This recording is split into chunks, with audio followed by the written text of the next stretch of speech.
Hey, what's good, everybody? You now rocking with Ed Blair. You're the one and only Ed Blair, and I'm the host of the Ed Blair podcast. Today, I got the leader of the future of hip hop in Battle Creek, Michigan, on the show. This is the second part of the episode. This man been silently building his empire and creating his catalog without being too much in the spotlight. He's been gaining popularity. He's been rocking shows in and out the state. Also, just dropped a slew of projects as well and some visuals. Ladies and gentlemen, I got Impeccable Skillz in the building. What's good, G? What's good? What's good? Not man, much, that's man. Whoever put that little bio together, I like that. Come do my shit on. I did it, man. I be writing my little intros.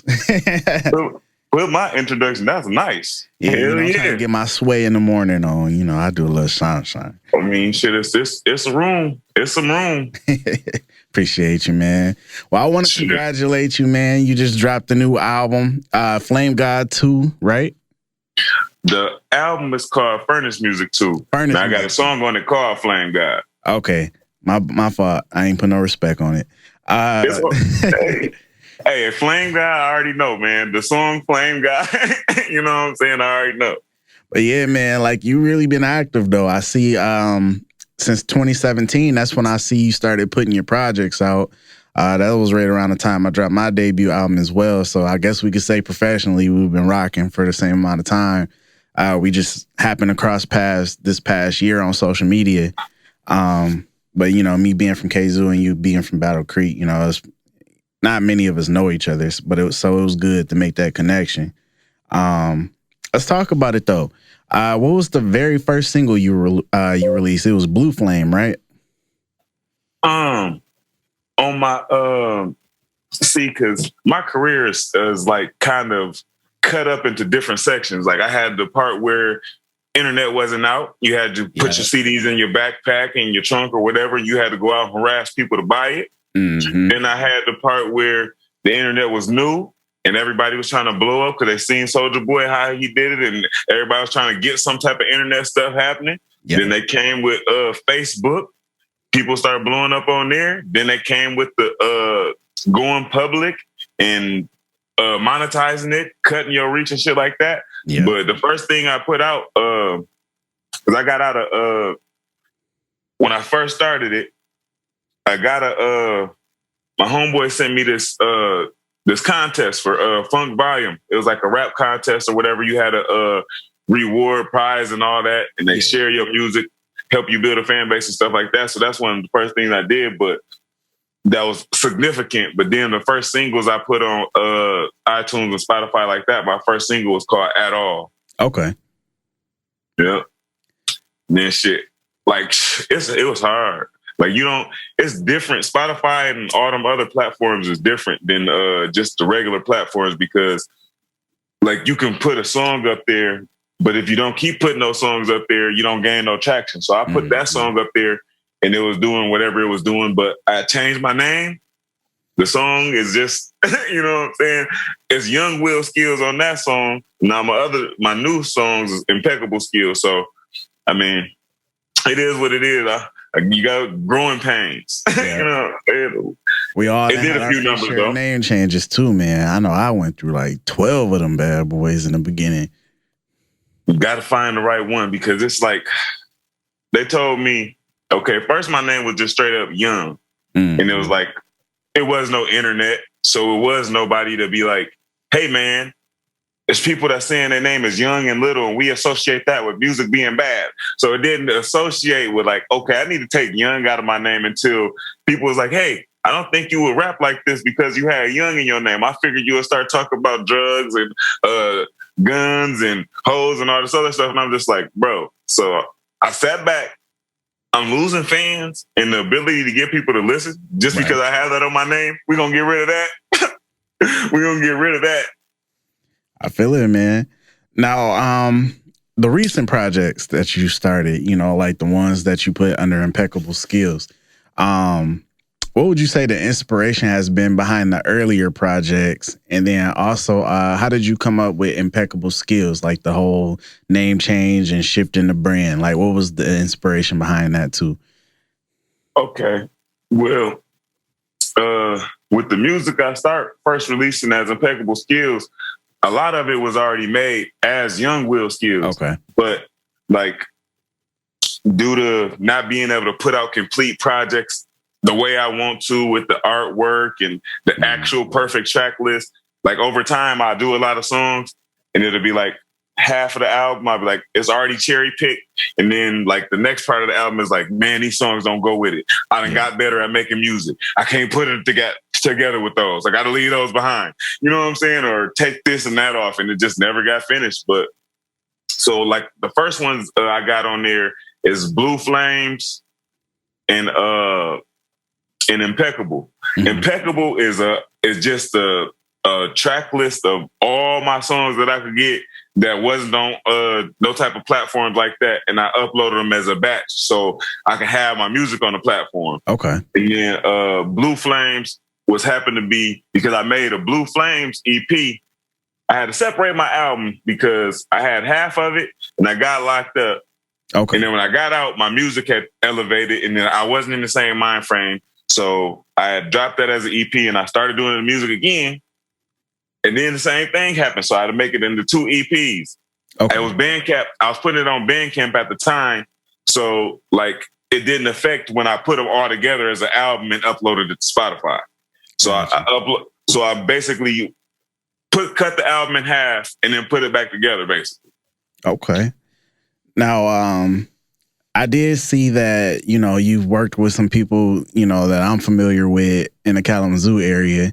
We had some off-air conversations about them and stuff like that. You know what I'm saying? But who would you say some of the people that inspired you in the beginning, are? You seem to be well connected. You got a solid core fan base. Who would you say were some of your inspirations? And then also, let's talk about how you got your start in music to begin with. Well, anybody around my age, has got some Pac listening. You know what I'm saying? Mm-hmm. Not everybody is a Pac favorite, but I mean, as far as the concept of music having feeling and like you can feel it sounds real, he was one of the main people that ever had that together first. You know what I'm saying? Like when he, like, damn, steady getting chills listening to it. Like, okay. And I was just a kid. Yeah.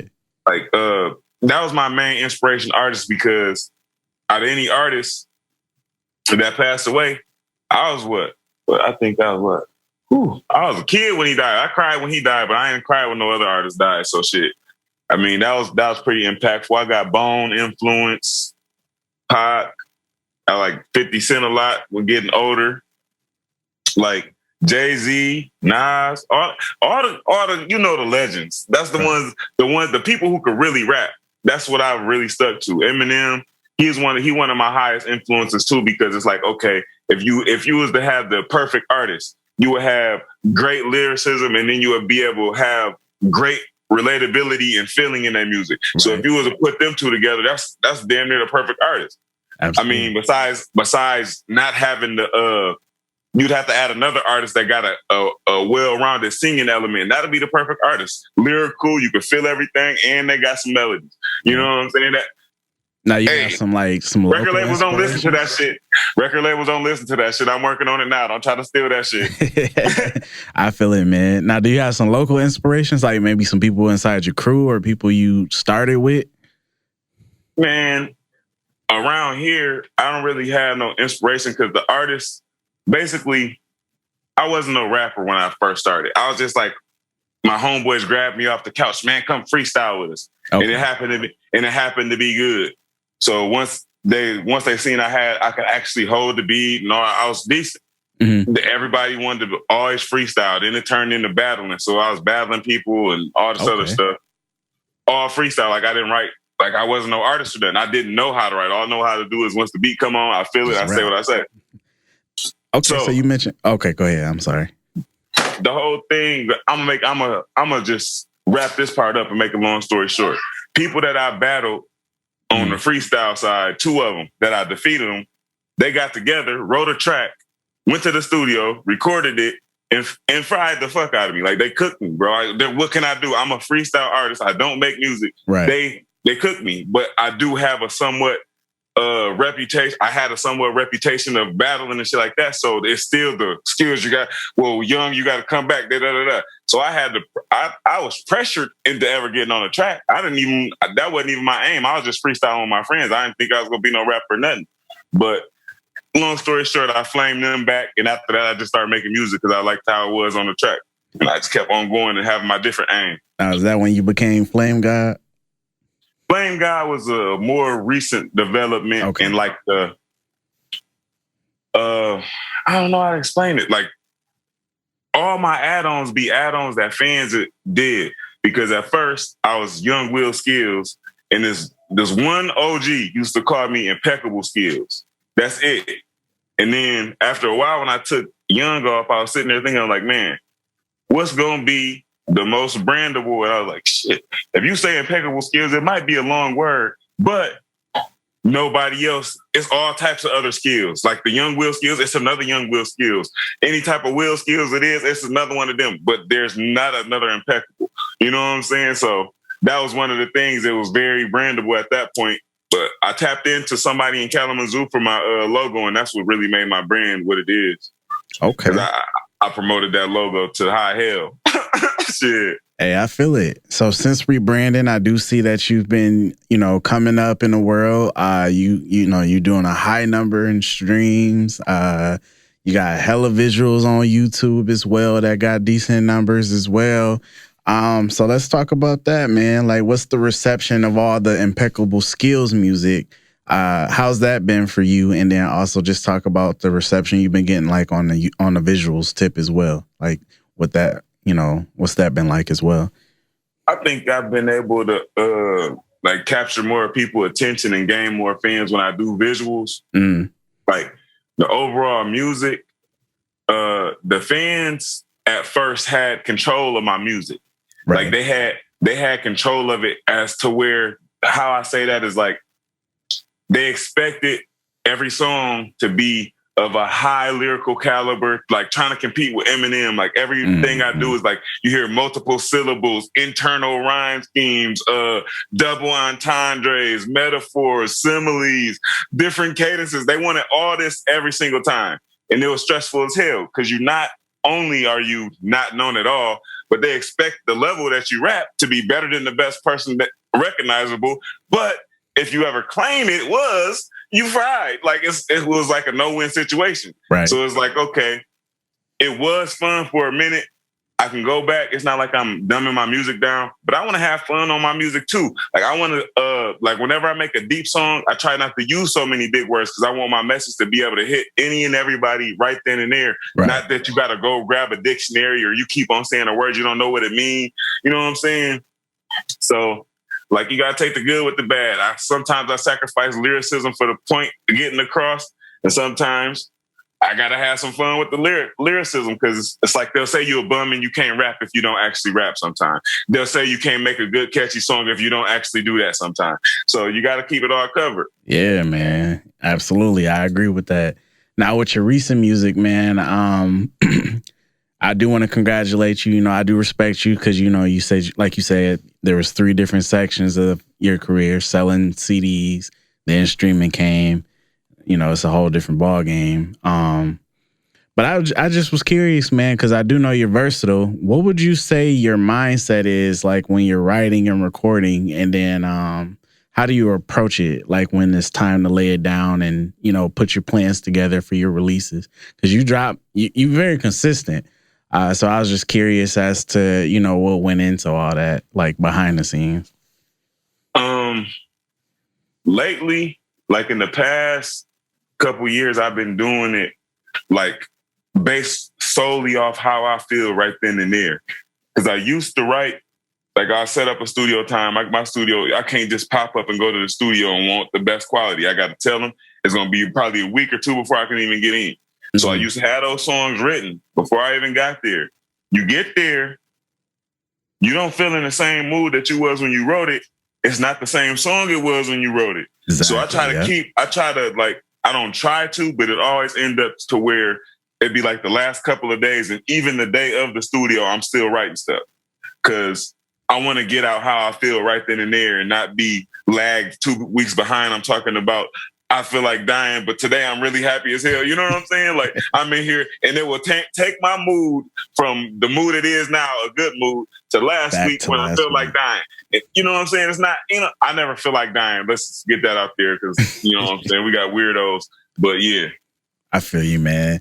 Well, I do want your fans and supporters to get to know you more. What was it like for you growing up? And then what would you tell Impeccable Skillz at like 18 or 20 years old? Like, what would you say to yourself, like, with the knowledge you have now and the experience in the industry you have now? Shit, growing up, man, I mean, I hate to say it ain't special because it's like it do relate to a lot of people's stories. It's not really something I talk about, but shit, being poor, you having motherfucking the holes in your pants and shoes, people trying to talk about you. But Right. That's where I developed my character at, because it was where I learned I ain't gonna back down. I ain't gonna never quit, because it would be like a sixth grader. If they kept on talking about me, I had respect, I had manners. Hey, please leave me alone. I normally ask people at least several times before they don't leave me alone, and I respond.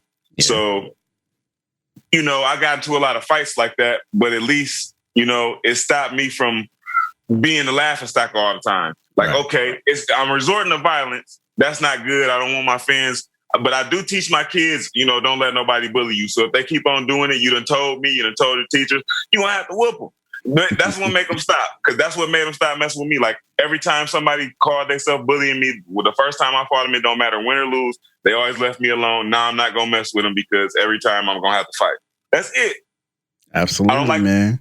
Don't like promoting violence, but hey, that's the reality of it. They tell me to this is one thing I gotta mention. People ask me to make songs about bullying.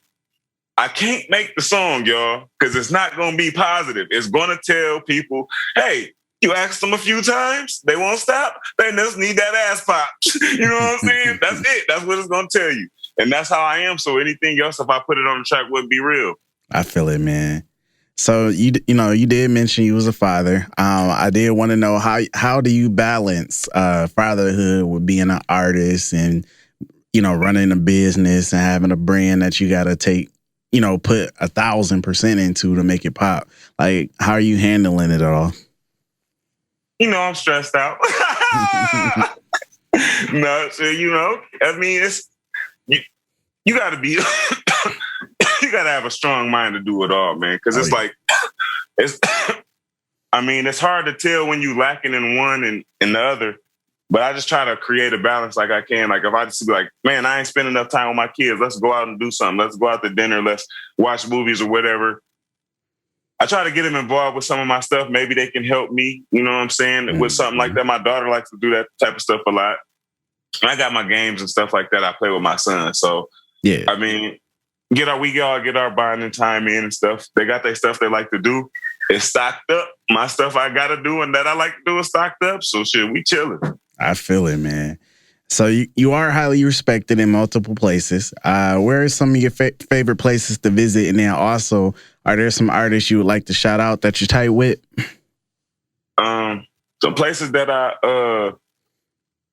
enjoy going to, they showed me a lot of love, was Lansing and Coldwater. Okay. Like Lansing and Coldwater, specifically Coldwater, because it's a person that's my bro. He passed away. I met him in Coldwater. We did it all. You know what I'm saying? We was homeboys. He passed away while I was locked up. I couldn't do nothing, but I still represent him in all my music. So if you ever hear me talking about Mr. Money, I'm talking about my homeboy. Okay. And like he's from Coldwater, so that been my second home. The people up there know me. They respect what I'm doing for continuing to keep his name living on, because he passed away in 2010. It's 2021. I'm still talking about him in my music. I'm still going, because I put it on my back. It's like he had his own goals. I had mine. But if I complete mine, I also complete his, because I can spin back and do what he was going to do if he had his bread. You know what I'm saying? Absolutely. Absolutely. Now, how many performances would you say you've done? And then also, is there like a certain venue that you absolutely love performing in more than others? All right, yeah, I'm gonna get to that, but I got. You did give me a part I didn't answer. I do gotta shout out my man's Mac and Uzi. You know what I'm saying? I fuck with heavy. My boy King Akeem. We coming strong. These is people that's gonna probably be on my label here soon. I ain't been pushing the label yet, but I'm building it because I can't. These people gonna be depending on my guidance and shit like that. I gotta make sure it's right. I ain't gonna try to put nobody in a position where they can't win because the person that's leading them ain't gonna win. You know what I'm saying? I gotta make sure the direction we gonna all go in, I'm leading them to a win. So I wanna make sure everybody's straight. I feel it. But yeah, I got my homeboy Kalamazoo Killers and Alec and Austin. They help me promote my shit all the time. So gotta shout them out. And that's pretty much, I try to mess with other artists around the area and shit like that, but at the same time, I got to protect my energy. That's all it is when it comes to that. Absolutely, man. I can relate to that 2,000% for sure. Now, what is your goals when it comes to being an artist? And then also, what do you consider success as an artist? You know, it's different for everybody. Yeah, it's a lot different for everybody. I know because I ask people what they want to do, and the stuff I hear be astounding. I'm like, oh yeah. But my goal is, I want to just create positive impact in the world, bro. It's like it ain't a monetary goal. It ain't like a record number sold goal or nothing like that. It's just like to spread this brand as far as possible and impact people in a positive way. Because the way I think about it is, the artists that we have, that the media have control over, they give us what the media tell them gonna sell, and in the long run, it's more damaging than it is positive because they can go around and help the community, but the same community that they help, and they know the message that they putting in is what these people is trying to be like. So why wouldn't you tell them to be like a good father or be like? I mean, you don't have to sell drugs to get money by not working for somebody else. Why is that message not out there? You know what I'm saying? You can make shirts, you can paint shoes, you can have an ice cream truck, food truck, everything all can be legal. You don't have to sell drugs. Why is that the only thing that we talk about and wanting to kill people? I want people to live. I don't talk about how many bodies I caught because I don't catch bodies. I try to keep people alive. I want to hear how many people you keeping alive, not how many people you killing.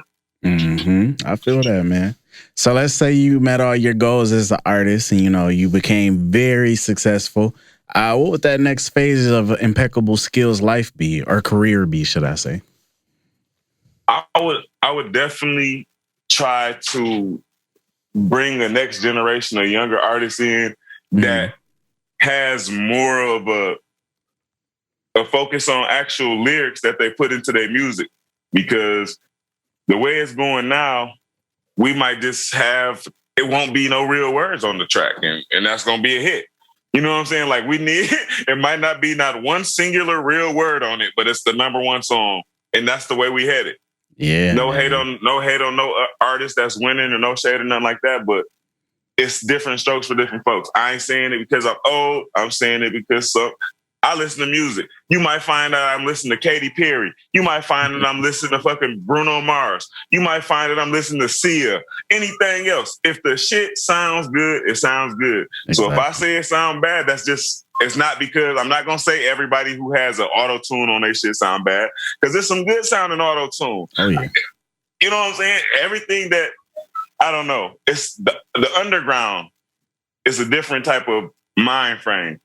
It's like painted to where if you get a lot of money, you selling out. Yeah. Like, it's like they want you to stay broke. They support you. They're like, we want you to win. But when you win, you sold out. And like, I don't know. It's like a broke mind frame. I don't need to be broke to fucking get my message across. I don't need to have money to get it across necessarily. But why wouldn't you want me to live comfortable? It ain't for a stunt. I ain't trying to buy the biggest necklace and come down your block with this and that car. I just want my kids to be straight. Exactly. So, you know what I'm saying? That's it. That, man. So, you know, as an artist, whether we like it or not, our voices are powerful within our communities, and we are very influential since we're on the topic. What are some changes you would like to see within your community specifically? And then what do you think the people around you could be doing to try to keep the communities more peaceful? Some of the changes I'd like to see in the community would be like actually more community events and stuff, getting kids involved, and you know, a lot of beef and stuff like that settled, squashed, and made the city more peaceful. I can't really say what I want to see somebody else doing around that I'm not, because I can't speak on their situation. I don't know what makes them react in a negative or positive way. And if I don't know them, I really can't, you know what I'm saying? I can't reach out or anything like that. And I'm not supposed to know what they're doing. So, you know, it is what it is. I'm telling my community I want the shit to be positive. That's the message you get from me. If you ain't gonna do it, I guess you ain't gonna do it. But I want the kids that look up to me to know I ain't with it. I want to see people live. I don't care about no gang banging. I don't care about no violence. All I care about is prospering, getting next generation to greatness. Like, we should already be to a point where our kids start off rich. We should have been rich, but we've been tricked so long with the broke mind frame. We just now learning, and some people still. And you can go tell them and try to help them, and they don't want to listen to it. Right. They feel like you scamming them when you tell them you can do this. No, it's not. It's not a scam, and you will not go to the joint. You know what I'm saying? I feel you, man. Like, wholeheartedly. So, since we on the topic though, as a businessman, what would you say your goals are, and then how do you plan to transition from music being a hustle that you have to be hands on with to being a business that can run without you having to be hands on? As a business, I want to make all the money. That's, you know what I'm saying? Like, as a business, that's the mind frame. Like, shit, how can we make the money? But I don't, my bad. I don't make the music with the mind frame that I'm going to get money off the music. Right. And I don't depend on money so heavily that it's like my only motivation to do anything. It's like, you're not going to contact me and I'm going to say, well, I can't do nothing because ain't no money involved. I'm not that type of person. You know what I'm saying? If I want to do it, it wouldn't matter if it was something that should be charged. If they couldn't pay me, if it's something I want to do that I feel in my heart to do, I'm going to do it. I feel that. So that transition for you, what would you say that transition is going to look like? That way, like, you know, for the business to run itself without you having to run it. When I transition, like, I want to have a lot of different other businesses running. Like, I have this Kool-Aid brand. Well, it's a infused drink brand, Impeccable Skillz Flame God Juice, that I'm working on, trying to push it probably and get it in some dispensaries and stuff like that. So if any dispensaries end up seeing this, it's THC infused drink. Holla at your boy. We can try. See, look, I might not even end up rapping. I got blueberry. This is a pink lemonade flavor. I got grape. I mean, shit, damn near any flavor you can imagine. I got some unsweetened tea in there. I'm about to make some like raspberry lemonade and everything else. And I make it all by hand. So like, I ain't got no chemicals and just a machine or nothing. Like, every drink I touched it. You know what I'm saying? I made that shit, made sure it was up to quality standards. That's dope, man.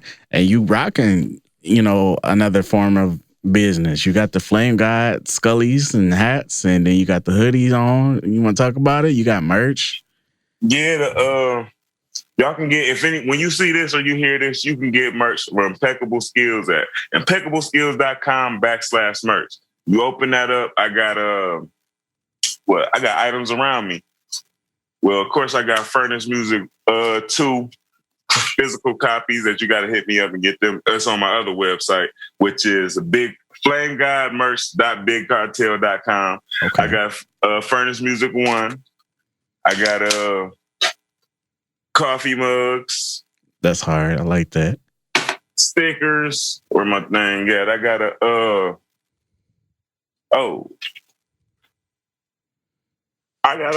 everything, really. When you think about it, I got towels. This is the mouse pad. Different color hats. I try to make it to where if you go in there, you can get something you need. Hold on, let me grab this exclusive item real quick. Okay.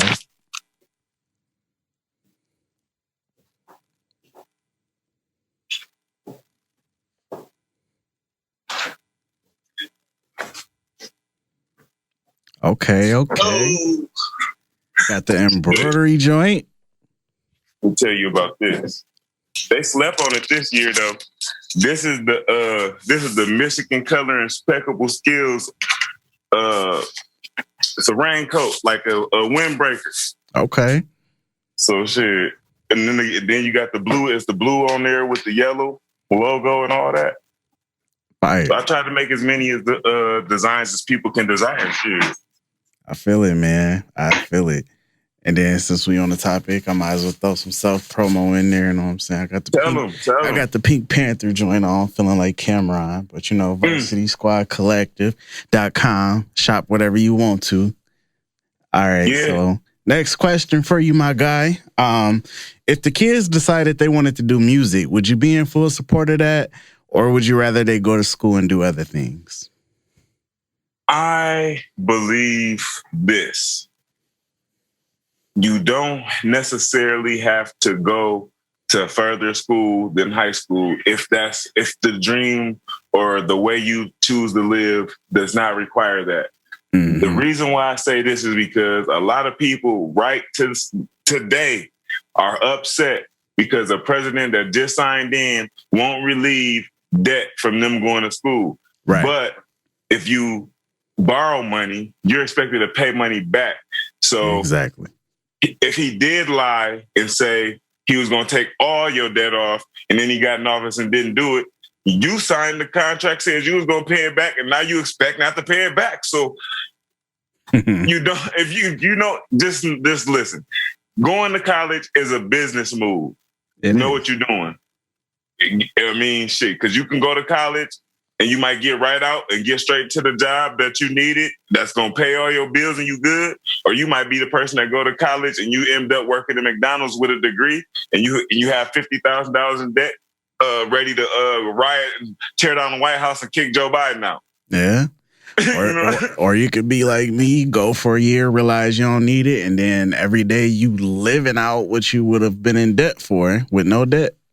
People drop out. I mean, like you might be, okay, when you turn 18, between 18 and 20, you might be a whole different person within them 2 years. You might say, hey, I want to go to college at 18. By the time you turn 20, you can turn into a whole different person. All you want to do is sell lavish boats. That's all you want to do. You want to be a boat salesman that sells $1 million boats. That's what you want to do.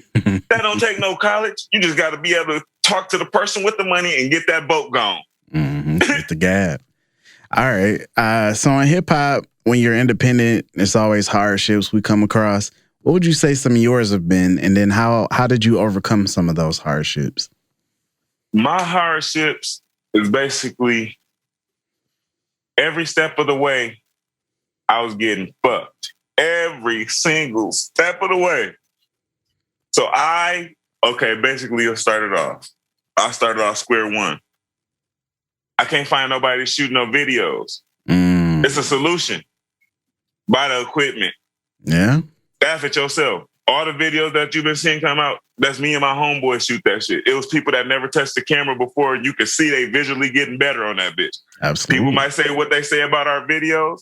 They ain't the best quality, but guess what? We not paying $250 a video, not gaining no knowledge, letting the videos be uploaded to other people, not being monetized and everything else like that. We're actually getting better through each video. We're upgrading our quality through each video. Hold on, Skillz. Can you say that one more time for the people in the back? Which part? Shit, the whole thing. Buy the equipment. We can start there. Okay. I couldn't find nobody to shoot my videos unless they wanted to put their logos all over my videos and upload my videos to their channel. Why I pay them. So I was paying them to take my content. I couldn't find no way around it besides buy the equipment and staff it. Me and my friends do it. At first, it wasn't that good.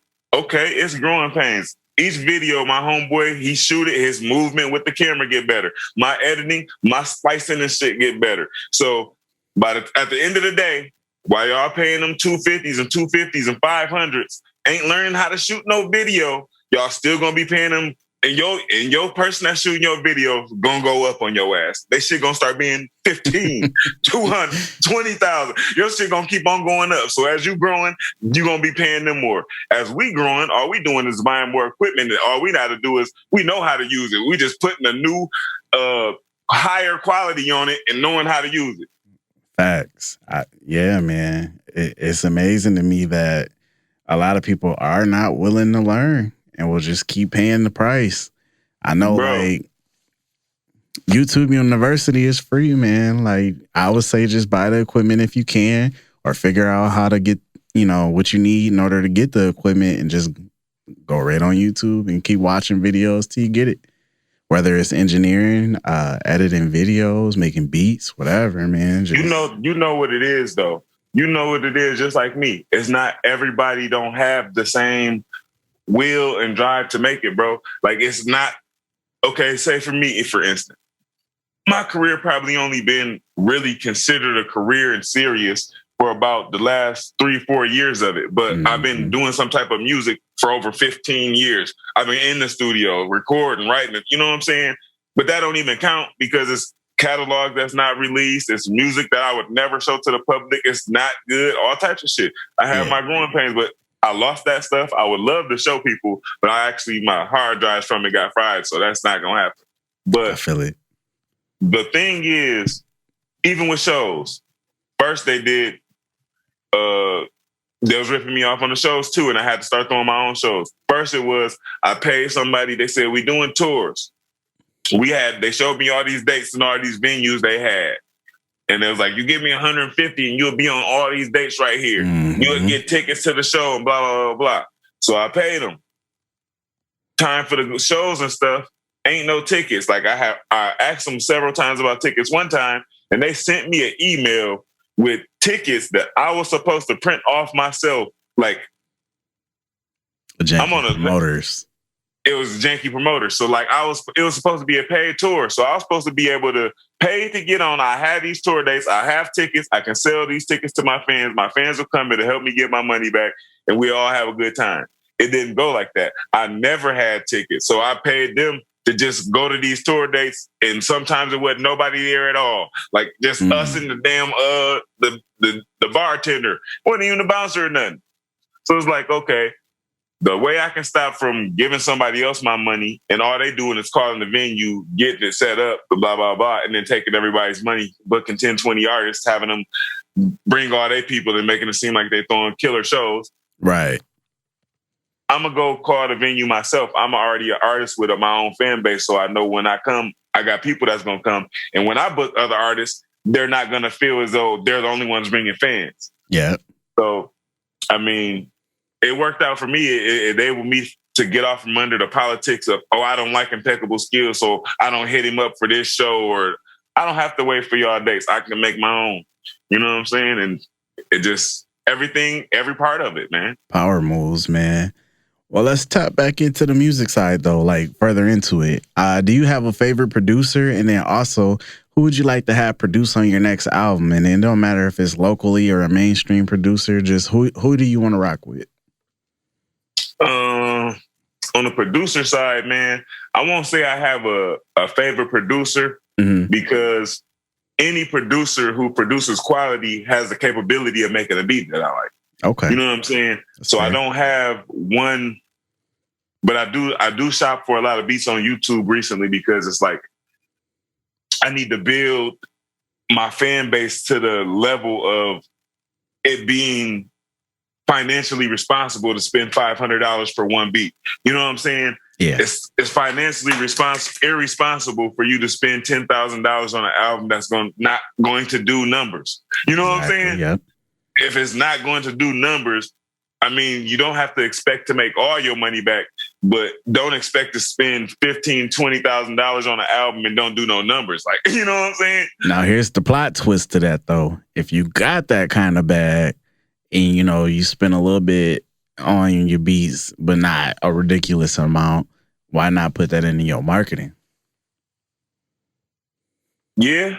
I mean, that's what I do. I put it in the marketing. I lease my beats. Like, I don't steal the beat. I don't just download the shit off YouTube or nothing like that. I actually go to the site and pay them their money and shit. But I don't give them, I'm going to come back and give you the $400 and buy the exclusive if that bitch blow up.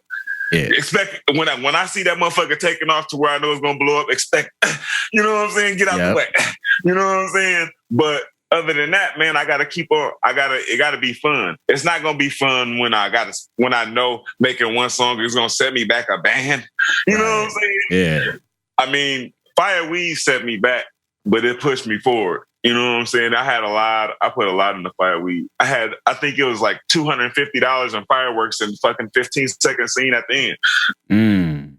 Hey, but you know, that just shows that you're serious about. It was getting ridiculous, really.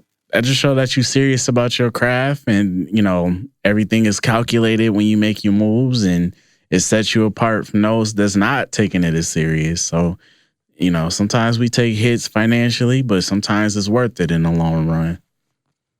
Yeah, it was definitely a brand builder. That's the marketing part. That's the marketing aspect, because I have the THC products and stuff like that. So it actually promotes my weed business too. Like, I got Fireweed, that song banging. They can get these juices. I got them around town. It's starting to spread out. Like I got them all the way out to Allegan and Coldwater. So it's kind of spreading out, but I just need that one nice placement inside the dispensary, and we're gonna take off. Hey, I tell you what though, we got a cookies in Kalamazoo now. So yeah, I just seen that. You might want to tap in while it's early. You know what I'm saying? They cut the ribbon, I think yesterday or the day before, but it's still, you know, it's still fairly new. I'm running into the legal side of it because, like, I don't know what licenses I gotta have and how much they're gonna cost if I'm even eligible to get them due to certain circumstances. Right. So that's all stuff I gotta look at. But I mean, shit, they more than welcome to come and buy it off me. Tell them they can buy the whole thing. Just keep my logo on that thing. You feel me? Right. That's the point. Yeah. You start a business to build it up to sell it. That's really the point of having a business. Yeah, because I mean, I wouldn't mind not having to make them by hand all myself and still getting the bag all the time. You know what I'm saying? You feel me? That's the real lick right there. Absolutely, man. I would definitely figure out who own it and tap in. You never know, man. But this is a question I like to ask all artists or, you know, songwriters, producers that come on the show. Who would you say your top 5 or top 10 MCs are? My top 5, man. You know, Pac. You know what I'm saying? Pac. I got Eminem. This ain't even no specific order, because at any given time in my life, it could be one more than the other. Right. So I got Pac, Eminem. I got Drake. He in there. See, that's one motherfucker. Drake. You know, ain't right. Drake. You can't say the reason, and I'm gonna fight. This is my argument on Drake. Whether or not he wrote all his own shit is not here nor there, because your favorite artist, your favorite song probably got other writers on it and shit too. Mm-hmm. Was the music good? We not listening to the music for the writing credits. We listening to the music. I'm not saying because he one of my top 5, he's a GOAT or nothing like that, but his music is highly relatable. It's catchy. It's marketable. You know what I'm saying? Everybody loves it except for people that really be hating. And the people that be hating on Drake, you can normally catch them hating on others. You know what I'm saying? Yeah. I mean, he's one of the most likable artists, like, whether he's singing he chilling, bro. He chill. He ain't out here stunting and flexing on people. He's like, man, I got money. He live like how you should live. You know what I'm saying? Probably got a $50 shirt on with a polo. You know what I'm saying? Trying to get to the billions. How the billionaires doing. I ain't got to buy all that shit. He to the point where he probably get everything free. Yeah, probably. Never know. Because you look, you wear it, it's going to go up. If he wears something, the stock going to go up. Absolutely. That's why I need him to buy a shirt. VarsitySquadCollective.com. Buy it. Give it to him. Shit, that's what I do. Here's Impeccable Skillz. Wear that shit one time. Well, they might hit me with the no soliciting card. That's why I was just throwing it out there that you could buy one. No, sure. Hey, shit. Donate it to his business. Facts. OVO. I'm gonna make an OVO Varsity Squad shirt. Now, who would you? I asked this question a lot too. Who would you say some of your top local MCs are in your hometown, your home state? In my hometown, man. See, I'm going to go on it. You know what? I'm glad you said that. Because I'm going to go on and show love and show these motherfuckers how to not hate. You know what I'm saying? It's a bunch of cold motherfuckers, bro. But some of the top motherfuckers is Trey Collins. He got helly flow. His flow is good. He makes beats. He got me on the book, I think. Gus Singleton, he got helly flow. He make beats. Shit, who else I've been listening to? Oh, my bro King Popeye, he got helly beats he be making. Definitely heard of him. I mean, you know, man, all the hood rappers pretty much on the same level. You know what I'm saying? So it's not like I can pick my favorite because they all gonna say the same thing. But absolutely, we got a lot of motherfuckers that go hard. It's some new young motherfuckers coming up that got signed to Boosie. I be checking their shit out from time to time when they drop on there. Damn, I ain't gonna do the young dogs like that. What's their name? Like SBE. Yeah, SBE. Yeah, I ain't gonna do the young dog like that. That's putting respect on their name. I said their name. They doing their thing. Shit, I'm trying to see who put out projects because I be looking around. I fuck with Chiefy. Chiefy be doing. You know, Chief. You got Chiefy? I ain't, but you can put me on though. Man, go listen to Chiefy, man. Go listen to Chiefy. Okay. Man. I have to really sit back and go through people's music because I don't really be trying to listen to people's stuff like that because I be trying to keep my own sauce. Absolutely. And you know what I'm saying? Trying to keep my shit clean because you get to liking something too much and then start getting in there. Absolutely, man. I was just talking about that with the last guest. Definitely. I feel that, man. Well, I think it's dope that you went ahead and shouted them out because I do get a lot of artists that have too much pride to say who else is dope outside they camp. You went outside your camp, and I think that it takes a big person to do that. But I do want to ask, you know, where can the viewers and subscribers of the show find you on social media? And then also, do you have anything you want to promote? I know we talked about a lot of stuff, but you might have some upcoming. If the best way to find me is just Google Impeccable Skillz. That's it. Because if you Google Impeccable Skillz, IMPECCABLESKILLZ. If you Google that, you're going to get all the YouTube, iTunes, Spotify, anything, any type of social media I got is going to pop up on there. I'm highly Googleable. Made sure that could happen. You know what I'm saying? For that reason. And then you got any upcoming things you want to promote? Projects, new merch that you ain't released yet? Maybe a new drink flavor or something? Man, bro, I just want them to tap in, man. Just type in Impeccable Skillz on Google and start looking around. So you can add my page, Willie Turner or Will Turn on Facebook, and because I keep that shit going. Impeccable Skillz, the Flame God on Facebook. Got a new page, Just Weed. That shit going bananas. So shit. I mean, just check it out. All right, man. Well, I definitely appreciate you for coming on, man. I definitely look forward to seeing you grow as both an artist and a businessman. And just so you know, you're more than welcome to come back anytime, man. Yeah, hit me up, bro. I ain't doing.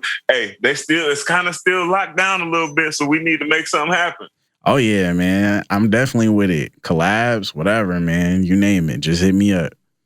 All right, bet. Y'all have a nice day. All right, you too, man. Stay up. Bet.